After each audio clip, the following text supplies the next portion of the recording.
A ver, si hacemos zoom en un mapa físico, pues un mapa normal y corriente, llegamos a una calle o a un bloque de edificios concretos y ya está. Pensamos que ahí acaba la historia. Claro, es que hemos tocado fondo, digamos. Exacto. Pero si hacemos zoom en un mapa astrológico, y me refiero a concretamente 1 milímetro exacto del cielo llamado el grado 9 de Tauro, nos encontramos de bruces con un rompecabezas fascinante. O sea, es alucinante. Es un mundo entero en una coordenada minúscula. Eso es, 3 universos paralelos condensados en un solo punto. Porque tenemos un texto que predice una muerte prematura en la oscuridad total.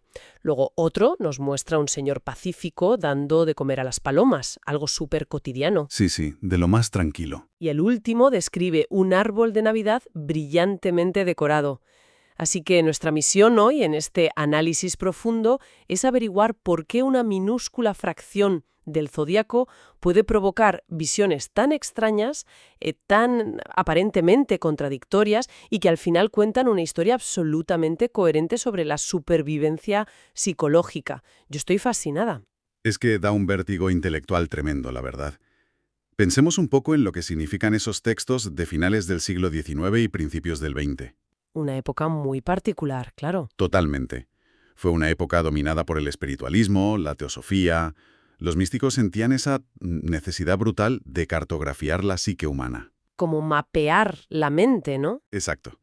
Intentaban asignar una imagen poética y un destino a cada uno de los 360 grados de la rueda zodiacal.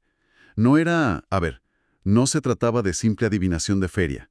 Era un esfuerzo monumental por entender cómo gestionamos nuestros miedos, nuestra relación con la materia, con la comunidad. Y el grado 9 de Tauro es el caso de estudio perfecto para ilustrar todo esto. Sin duda alguna. Pues vamos a saltar directamente al vacío, porque la primera visión que tenemos sobre la mesa, no se anda con rodeos, proviene de Charubel. Ah, sí, el místico galés. Eso es. Charubel era el seudónimo de John Thomas. Este hombre publicaba a finales del siglo XIX y ya sabemos que era una época muy dada al dramatismo victoriano, las cosas como son. Sí, les encantaba lo lúgubre. Muchísimo. Pues la imagen que le asigna al grado 9 de Tauro es la siguiente, cito, una luna nueva en un cielo muy oscuro. Y su interpretación, agárrate, es que esto denota a alguien que llevará una vida muy triste y que probablemente morirá antes de terminar su juventud. Madre mía, una crudeza que asusta. En su lectura literal no ofrece ninguna salida, ninguna esperanza. Ya, a ver, yo aquí tengo que cuestionar esto porque resulta un poco excesivo, ¿no crees? Sí, parece el inicio de una novela gótica. Exacto, donde el protagonista está condenado a sufrir desde la primera página. Además, astronómicamente, una luna nueva es un inicio, un ciclo que arranca. Entonces, ¿por qué una simple luna nueva adquiere de repente esta connotación tan fatalista en el contexto de Tauro? Pues mira, es una excelente pregunta. Y para entenderlo hay que ir a la mecánica del símbolo. Pensemos en lo que es físicamente una luna nueva, en un cielo sin estrellas. Vale, el satélite sigue estando ahí. Sigue ahí, orbitando, sí. Pero su cara iluminada da la espalda a la Tierra. Lo que observamos desde aquí abajo es la ausencia total de luz reflejada. O sea, oscuridad absoluta. Exacto. En términos psicológicos, este cielo muy oscuro simboliza un estado de aislamiento absoluto. Es como el vacío primordial. No hay un punto de referencia externo, nadie que te devuelva la mirada. Entiendo. Fíjate que si aplicamos esto a nuestros días, me viene a la mente una imagen muy concreta. Alguien crónicamente conectado a Internet, encerrado en una habitación, consumiendo contenido durante horas, Sí, muy típico hoy en día. pero completamente desconectado de su barrio, de sus amistades físicas, de su entorno real. Hay flujo de información, claro, pero no hay un reflejo humano genuino. Es una analogía brillante, de verdad. Y aquí es donde entra la importancia de que esto sea el signo de Tauro, que no es un detalle menor. Claro, la Tierra. Astrológicamente, Tauro es el arquetipo de la Tierra fija. Se fundamenta en lo material, en los 5 sentidos, en la seguridad tangible y en pertenecer a una comunidad física. Necesita tocar las cosas. Necesita palpar la realidad para sentirse seguro, exacto.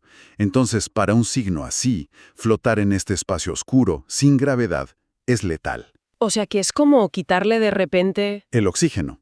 Así de claro. Por eso el fatalismo de Charubel, esa muerte prematura de la que habla el texto original, pues no tiene por qué leerse como un certificado de defunción biológico. Vale, menos mal. porque si no, vaya panorama. Claro, claro. Habla de una muerte psicológica. Yo estoy convencido de que si alguien con esta energía se encierra en sí mismo y corta los lazos con la realidad material, su espíritu sencillamente se marchita. ¡Qué fuerte! Esa tristeza inmensa de la que habla el místico galés es la melancolía de quien se siente irremediablemente solo en el universo, incapaz de anclarse a nada sólido. Es una advertencia terrorífica sobre el aislamiento moderno y fíjate que fue formulada hace más de 100 años. Sí, es un texto muy visionario. Básicamente nos está diciendo que necesitamos desesperadamente el reflejo de los demás, esa luz rebotando para no consumirnos en nuestro propio vacío. Totalmente. Pero bueno, menos mal que nuestro análisis no termina aquí, porque quedarse en esa habitación a oscuras resulta súper asfixiante. Afortunadamente, hay otro texto que aborda este mismo milímetro del cielo, que es la bolasfera. Así es.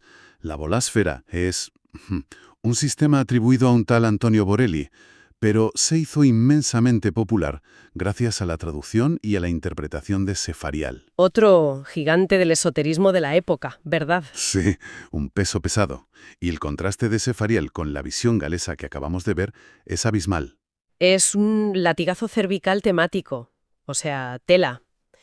Vamos a leer la imagen de la bolasfera para el mismo grado 9 de Tauro. Dice, un hombre gordo caminando entre palomas, las cuales se agrupan en el suelo a sus pies. Qué cambio, ¿eh? Y la palabra clave es ministerio.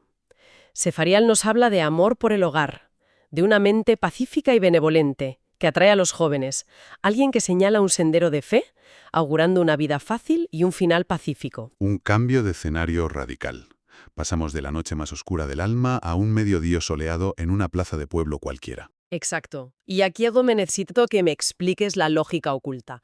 Porque a primera vista, parece completamente aleatorio. Ya, desconcierta un poco. Pasamos del terror cósmico a un señor con lo que hoy llamaríamos un dadbod, un fofisano, paseando y alimentando aves. ¿Qué tiene que ver exactamente un hombre con sobrepeso rodeado de palomas con curar el vacío existencial de la luna nueva? Pues la conexión es magistral si desgranamos el mecanismo astrológico paso a paso. Habíamos establecido que el peligro letal de la luna nueva de Charubel era el aislamiento, ¿no? Sí, la falta de materia y de anclaje. Pues bien, la bolasfera presenta la solución taurina definitiva, la materialidad extrema. Ese hombre gordo no es una simple anécdota estética, no es porque sí. En el lenguaje simbólico antiguo, la corpulencia representa abundancia, recursos asimilados, peso. Ah, claro. Es un ser humano sometido a una fuerte gravedad, profundamente enraizado en la tierra. Es físicamente imposible que este hombre salga volando hacia la oscuridad del espacio. Está firmemente anclado al suelo. O sea, es lo absolutamente opuesto a estar flotando en el vacío. Es la máxima expresión de estar presente en el mundo, ¿no? Correcto. Y fíjate en su actitud. Dice el texto que está caminando. No está huyendo ni persiguiendo nada con ansiedad. Va a su ritmo. Transmite una paz que altera su entorno. Las palomas, históricamente sabemos que son símbolos de paz, pero astrológicamente son el animal de Venus. Y Venus es el planeta que rige precisamente a Tauro. Qué interesante ese detalle. Que las palomas no huyan, sino que se agrupen a sus pies, nos indica un magnetismo especial. Entonces, si lo entiendo bien, el antídoto contra el aislamiento no es salir a buscar compañía de forma desesperada ni ponerte a gritar en la oscuridad para que alguien te mire. Absolutamente no. El texto usa la palabra ministerio. Esto significa que la cura radica en externalizar la paz interior. Ya. Al convertirse en un pilar inamovible de tranquilidad, este individuo atrae a los demás de forma natural. Pensemos en esas personas en nuestras comunidades que actúan como anclas. Todos conocemos a alguien así, seguro. Claro. No necesitan hacer grandes discursos. Su simple presencia, su estabilidad y su disposición para ofrecer refugio o un buen consejo atraen a la gente, especialmente a los más jóvenes o vulnerables. Pues me encanta esa visión, la verdad. En lugar de estar mirando un cielo vacío esperando que aparezca una luz mágica para salvarnos, la propuesta es convertirte tú mismo en la plaza del pueblo. Exactamente eso. Ofrecer alimento, seguridad, una rutina. Es una espiritualidad extremadamente práctica, muy de andar por casa. Es la bondad tangible. Yo diría que al proveer esa seguridad material y emocional a los demás, el individuo erradica por completo la posibilidad de esa muerte prematura del espíritu que auguraba Charubel. Encuentra su propósito vital en el servicio calmado, en ese ministerio. Qué bonito. Pues hemos visto la oscuridad del aislamiento absoluto y la luz de la comunidad física y terrenal. Pero el viaje se vuelve aún más fascinante porque llegamos al tercer nivel de esta inmersión de hoy, los famosos símbolos sabianos. Ah, los símbolos sabianos. Siempre añaden una capa de complejidad psicológica que te obliga a replantearte todo lo anterior. Y tanto que sí. Antes de revelar la imagen, creo que vale la pena recordar un momento cómo se obtuvieron, porque explica mucho de su naturaleza onírica, tan de sueño. Sí, el origen es fascinante. Porque claro, a diferencia de un estudioso repasando libros antiguos en un escritorio polvoriento, los sabianos nacieron en 1925 en un parque público de California. El astrólogo Mark Edmund Jones llevaba un mazo de 360 tarjetas en blanco, una por cada grado del zodiaco. Sí, y él barajaba las tarjetas sin mirarlas. Exacto. Se las presentaba a Elsie Mae Wheeler, que era una médium con una capacidad asombrosa. Ella, al instante, dictaba una imagen clarividente para esa tarjeta específica. O sea, un proceso vertiginoso. Fue un experimento de canalización rápida espectacular. Intentaban puentear el intelecto consciente para llegar a arquetipos visuales muy puros. Casi como, no sé, extraer imágenes del inconsciente colectivo de Jung en tiempo real. Exactamente. Y la imagen que Elsie Mae Wheeler vio para este grado 9 de Tauro que estamos desgranando fue, cito, un árbol de Navidad decorado. Uf, una imagen tremendamente potente. Y la palabra clave estructurada después por Jones es simbolización. El texto de los símbolos sabianos expande esto hablando de la renovación a través de la contribución con otros. Menciona una reciprocidad individual que se convierte en un patrón idealista. Sí, todo muy elevado. Pero hay una frase que destaca por encima de todas. Dice, el disfrute de las posesiones se vuelve indirecto y espiritual al exhibirlas. Y a ver, me gustaría proponer una teoría antes de que disecciones esto. Adelante, veamos cómo encajan las piezas de este puzzle. A ver si lo entiendo bien. El árbol de Navidad parece la síntesis perfecta de las dos visiones anteriores. Por un lado, tiene luces brillantes que iluminan el invierno oscuro, lo cual curaría esa aterradora luna nueva de Charubel. Claro. Y por otro lado, es un punto de reunión claro en torno a algo material y protector, igual que el hombre de la bolasfera, con sus palomas. El ancla comunitaria. Eso es. Pero esa frase de disfrute indirecto, supongo que se refiere a que la gracia del árbol de Navidad no reside en comérselo ni en guardarlo bajo llave en una caja fuerte. El valor aparece cuando lo enciendes para que lo disfrute otro, ¿no? Pues es una deducción impecable, has dado en el clavo con la evolución del signo de Tauro. En sus niveles más primarios, digamos más instintivos, Tauro gestiona los recursos desde el consumo directo. Lo que decíamos antes, tocar y sentir. Claro, se tiene una manzana, se come la manzana y se obtiene placer. Es un disfrute primario, básico y necesario para la supervivencia.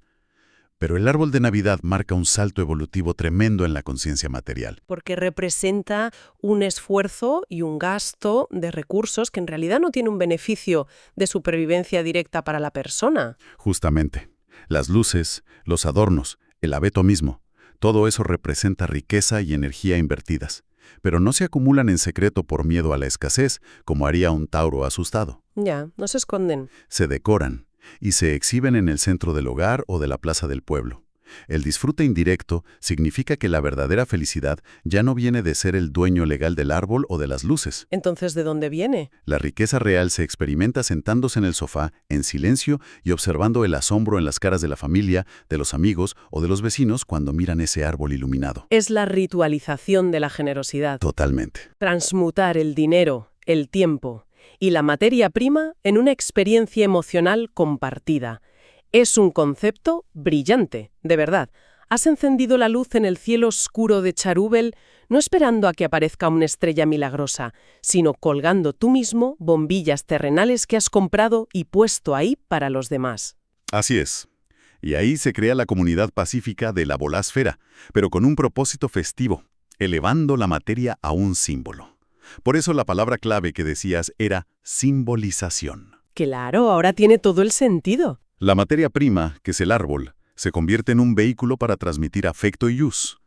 Pero debemos ser muy cuidadosos. Uy, ¿por qué? Porque los símbolos sabianos nunca ignoran la sombra psicológica de la naturaleza humana. Todo símbolo tiene un lado luminoso, que es el que hemos visto, y un lado oscuro. Sí, es verdad. De hecho, el texto detalla una advertencia en su lectura negativa que da muchísimo que pensar. A ver, Dice literalmente que el peligro de este grado es, y cito, el deseo de imponer obligaciones o gozar de las riquezas sin dar nada a cambio. ojo con esto. Es la gran trampa de la generosidad transaccional. Es un riesgo constante cuando se mezclan recursos materiales y relaciones sociales. Es súper típico. Algo muy típico de las dinámicas taurinas mal gestionadas, sí. Me viene a la mente este arquetipo del amigo o el familiar tóxico, ¿sabes? Ese que siempre paga la cuenta en las cenas o hace unos regalos carísimos, pero no desde la bondad real. Sino esperando algo. Exacto, como una estrategia de control. Convierte la generosidad en un arma arrojadiza. Te dice sutilmente: yo he montado este árbol de Navidad monumental para todos vosotros, así que ahora me debéis lealtad, me debéis admiración y nadie puede llevarme la contraria. Ese es el ejemplo perfecto del aspecto negativo. Es utilizar la luz del árbol para deslumbrar y crear sombras de culpa en los demás. ¡Qué tóxico! Cuando la riqueza se exhibe para imponer obligaciones o cuando uno se sienta en el trono exigiendo pleitesías sin ofrecer una reciprocidad emocional genuina, el símbolo de la Navidad se corrompe por completo. Ya no es Navidad. El árbol pasa de ser un foco de calidez a ser simplemente un monumento al ego personal. Y claro, si el símbolo se corrompe de esa manera, me imagino que toda la estructura social que habías montado a tu alrededor, o sea, las palomas de la bolasfera de las que hablábamos. Sí, salen volando asustadas. Lógico. Inevitablemente. La gente puede tolerar la deuda emocional un tiempo, pero tarde o temprano huyen de esa manipulación. Y cuando huyen, el individuo corre el altísimo riesgo de precipitarse de nuevo al abismo. O sea, volvemos a la casilla de salida. Se completa el círculo. Termina uno absolutamente solo, sentado frente a un árbol de Navidad carísimo, en una casa vacía, rodeado de una oscuridad gélida. Madre mía. Es, literalmente, volver a la luna nueva en el cielo oscuro de Cherúbal. Una de las caídas psicológicas más tristes y, la verdad, más evitables que existen. Uf, me quedo asombrada, es un diseño de sistema perfecto. Empezamos analizando 3 textos esotéricos que parecían, no sé, sacados de un sombrero de copa sin relación alguna, y hemos terminado mapeando un tratado de psicología social y emocional de una profundidad espectacular. Y ese es el verdadero poder de aplicar el pensamiento crítico a estas fuentes, que a veces nos parecen arcaicas. Totalmente. No predicen el futuro de manera fatalista como leíamos al principio. Lo que hacen es revelar los engranajes de la conducta humana, advirtiéndonos de los peligros y mostrándonos las rutas de escape hacia una vida muchísimo más plena. Pues mira, vamos a hacer una pequeña pausa mental para recapitular este viaje, porque ha sido intenso, tela. Hemos repasado la evolución de cómo el ser humano, y específicamente la energía de Tauro, se relaciona con sus propios recursos, sus miedos y su entorno. Sí, ha sido un buen recorrido. Arrancamos con la bofetada de realidad de Cherúbal, esa luna nueva que nos recuerda el terror absoluto del aislamiento, el peligro vital de encerrarse, de cortar los lazos con el mundo físico y, básicamente, ahogarse en una melancolía mortal al no encontrar ningún reflejo humano. Y de ahí transitamos hacia la solución práctica. Esa que estaba encarnada en la bolásfera. El hombre caminando con paso firme entre las palomas. El fofisano. El fofisano, exacto. Comprendimos que la paz terrenal se logra asumiendo nuestra presencia física en el mundo. Nos convertimos en anclas de benevolencia que atraen y dan seguridad a la comunidad. Y el clímax llegó con el árbol de Navidad de los símbolos sabianos. La gran revelación de que la cima de la evolución material no es simplemente acumular, sino la celebración ritualizada de la generosidad. Eso es. Entender que el mayor valor de lo que poseemos radica en nuestra capacidad para transformarlo en alegría indirecta, esquivando, claro está, la trampa del ego y la generosidad manipuladora que, como hemos visto, nos devolvería de golpe a la oscuridad del principio. Es un trayecto psicológico completo. Vas del vacío destructivo a la conexión pacífica y culminas en la celebración espiritual de la materia. Queda demostrado que estas coordenadas celestes funcionan como un espejo perfecto de nuestras propias decisiones cotidianas. Es, en el fondo, una reflexión inmensa sobre qué decidimos hacer con aquello que tenemos. Y para quienes hayan seguido este hilo de pensamiento con nosotros hasta este punto, hay una última reflexión que resulta inevitable llevarse a casa hoy. Algo para seguir dándole vueltas mucho después de cerrar este análisis. A ver, ¿hacia dónde apunta esa última reflexión? Pues si entendemos que nuestros recursos, nuestros talentos o incluso nuestra propia energía vital actúan como ese majestuoso árbol de Navidad decorado, resulta vital detenerse a cuestionar nuestras motivaciones diarias. Muy cierto. Cuando exhibimos nuestros logros, nuestras capacidades o nuestra generosidad ante el mundo, es interesante plantearse, ¿lo hacemos de forma genuina, con el único deseo de iluminar nuestro entorno y disfrutar del calor humano que eso genera? Esa sería la versión luminosa, claro. Exacto. ¿O acaso de manera muy sutil e inconsciente estamos tejiendo una red de obligaciones e inseguridades para atar a quienes nos rodean? La versión manipuladora. Eso es. A la luz de los textos que hemos desgranado hoy, queda claro que la verdadera riqueza no reside en la cantidad de adornos que colgamos en nuestras ramas. Reside enteramente en el tipo de luz que logramos proyectar sobre los rostros de quienes confían en nosotros. Qué gran verdad. Y si esa luz resulta ser artificial o interesada, corremos el enorme riesgo de encontrarnos, de la noche a la mañana, bajo una luna nueva, completamente solos, en el cielo más oscuro imaginable.